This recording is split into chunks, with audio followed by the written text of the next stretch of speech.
hell is James? Hello everyone! Welcome back to the Unqualified Music Critics. I'm Marissa, and today I'm going to discuss the best songs on Taylor Swift's brand new album, Folklore. So for those of you who haven't yet listened to it, this will be the perfect list to go listen to first to see kind of if this album is your jam or not. So obviously everybody was super excited when she just dropped the news of the new album on us, and I literally got up early to just listen to the whole damn thing. So obviously the name Folklore indicated that this album is probably going to sound different than what we are used to hearing from Taylor. And as we all know, she's a boss at jumping genres. She's done it before, and might I add, she's done it again. So I'm going to rank the songs from not worst to best, but like my least favorite, that's still a favorite, till like my most favorite song. So there are a total of 7. So let's just jump right into it. Number 7, my least favorite is Betty. This song I did not immediately like. I heard it and I was like, okay, this is definitely different than what we're used to. I can't remember that Swift has ever used a harmonica in a song before. So this was very fresh, very nice, but I wasn't really into the song itself. Then when I went onto the internet later in the day, I saw that Betty was actually like all over the place, and I was like, something's going on and I'm missing it. So I went back. This song is about, well, allegedly Swift being in love with a girl. The song actually reminded me of The Best Day on Fearless. It had that same vibe, you know? And I was like, oh, it's about friendship. And then I was like, oh, it's not, it's something more. And then we came to the end, and we have the following lyrics. Just thinking of you when she pulled up like a figment of my worst intentions. She said, James, get in, let's drive. Who the hell is James? Obviously, everybody got to that part of the song and they were like, what just happened? So I went to look at some fan theories, which are like, there are a lot of them, and honestly they're all really good theories. So I honestly personally do not know if this song is about Swift herself, if it's about a friend of hers who fell in love with a friend. I guess she's just having fun watching us scramble for answers. All in all, Betty is a great song, definitely one all of us are going to think over for a long time, and this is going to be one of those songs where the speculation just never ever ends. Next up is number 6, Cardigan. I think it follows nicely on the opening track, The One.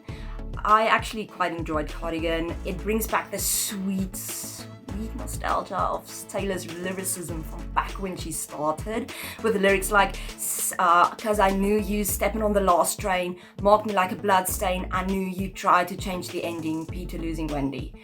It's that same like love story inspired lyrics, with a flair for the dramatic.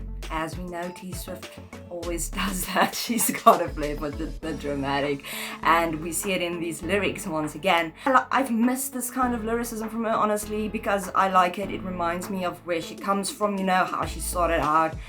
But also this song screamed loud and clear that we are not in pop territory anymore. Like, Swift has jumped ship once again. We are wading into different territory, and it only got me more excited for the rest of the album, honestly. So let's get on to the next one. Number 5. The song I picked here is The One. I'm just going to say it. This is arguably one of the most impressive opening tracks she has ever had on an album. You can argue with me in the comments, it's fine. Like, let's talk about it. But I honestly think this is a great opening track. Why? Because the second it happened, the second it started, I was like, this is gonna be a folk album. And I've always wanted, I was like, Swift is gonna do so good in this genre. And I was really excited, and then this song started the album, like kicked off the album. And I was absolutely impressed. It really set the tone for the rest of the album. Beautifully, perfectly. It's got such amazing lyrics. And it's so chill. It's something you'll play while you're sitting by the fireplace. Oh, how good is this album gonna be for winter? Let's move on to number 4. So, number 4. It's getting more interesting here. because there are many songs to pick from. So number 4 is my Tears Ricocheted. You're asking me, why? Well, the answer is quite simple.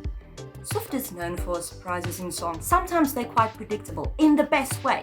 But this one, honestly, it tricked me so bad, and I guess that's why I loved it so much. When I first heard it, I was like, okay, this is going to be a really slow-paced song. This is a real folk song. I mean, we're deep into folk territory by now.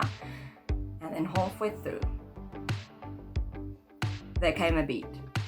A very, I'm gonna call it a pop-ish beat. And it blew me out of the water. Like, I swear my jaw was dropping on the damn floor. Okay, because I did not see it coming. So obviously when that beat dropped, I'm not talking like a boom drop like you have in pop music these days, for those of you who haven't heard it yet. I'm talking about that subtle beat that came in and drove the song home in such a powerful way that I wasn't even sure if I was sure of what I just heard. Okay, that is what happened. So that beat drove it home so beautifully. That's a great piece of production right there, and it just made the song for me.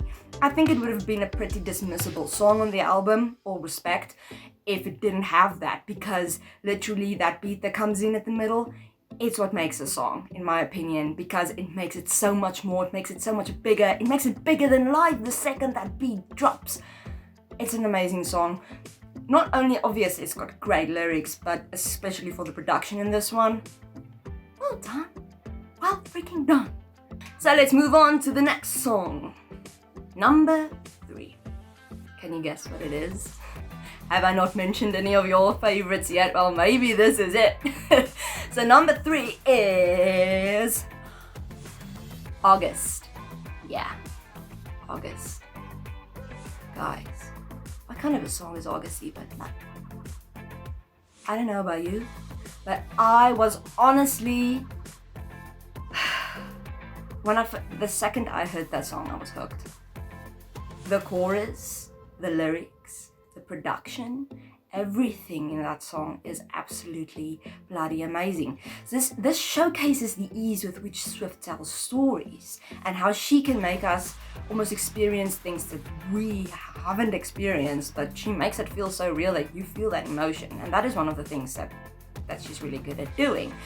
It has nostalgia mixed with drama and passion and love, and the lyrics in the chorus just sum up everything the song makes you feel. But I can see us lost in the memory. August slipped away into a moment in time because it was never mine, and I can see us twisted in bed sheets. August sipped away like a bottle of wine because you were never mine. I mean, come on. Nobody can put a sad spin on summer like Swift, okay? That is a great chorus. And then she hit me with that bridge. I was at the point where I was like, this is not going to get, it can't possibly get any better. And then she hit me with that bridge. I was shook. That's all I can say. I was absolutely shook. And I have to mention the way the cadence she used in the chorus, great. That rhythm is amazing. And the way she used her vocals in the chorus, I mean, that's stuff you don't usually hear from Swift. If you know the song, you'll know what I mean with how she used the vocals in the chorus. It's absolutely amazing. The song is great. It's making me long for summers I've never had and missing people I've never even met. Okay, so we're getting near the end. Number 2. Like, you're thinking, like, I rated August number 3. What could possibly be better than that song? But here's the thing. There's the song on the album called Exile, featuring Bon Iver. I'm sorry, but that's number 2. Yes, because that song just establishes, like, Swift can stand her ground in any genre. This is, for me, really one of the best songs on the album. It'll probably go on my list of top Taylor Swift songs. The lyrics are great, the production is great. It sets the stage for, I guess, for what she's gonna do next. Because Who knows if she's gonna stay in folk music. Next album we get maybe grunge or something, who knows. And now for number 1.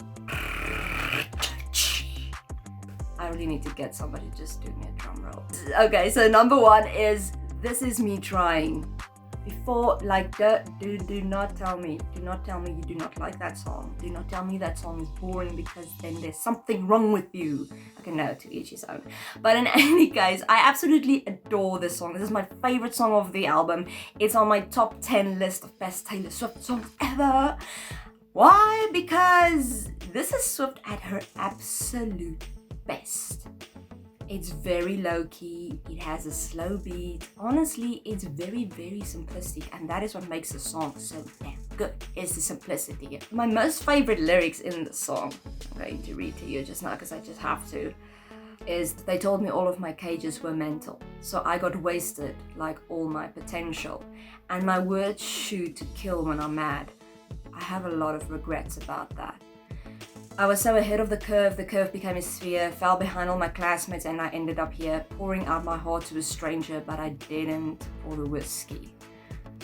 Oh my goodness, like that is a mouthful, okay? And let's also appreciate the fact that she added 4 lines to that verse that wasn't in the first one. I love it when artists do that. I cannot believe the chorus consists of only 2 lines. 2 lines. That is a repetition of the first line, which is, I just wanted you to know that this is me trying. That's literally the chorus. Usually I wouldn't be very impressed by somebody doing that, but it's only when people do it the wrong way that the chorus is like, oh my gosh, when is this ending? And I think the reason why it works so well is because she gives you this whole verse that's got so much info, and it's tragic, and it's hard, and it's emotional. So then the chorus comes, and it's not just a musical release, it's an emotional release of, okay, now you can take time to like really realize what I just told you in the verse, and be reminded that this is me trying to make it better. It's bloody brilliant. Yeah, like I said, this is on my list of top 10 Swift songs of all time. It's still on repeat. When I put Folklore on, I listen to that one first and then just let it play through.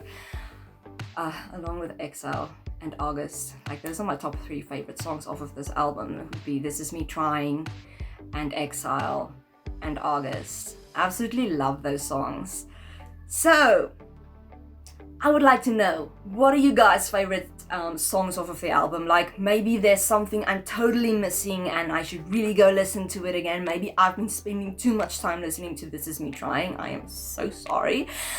So let me know in the comments what songs you love the most off of Folklore and why, and let's freaking discuss it, because there's nothing I like more than discussing music with other people. So please drop your favorite songs in the comments and let me know what you thought of my choices. Do you agree? Do you not agree? Did I leave a very important song out of there? Let me know, and thank you so much for watching. I'll see you right back here next time.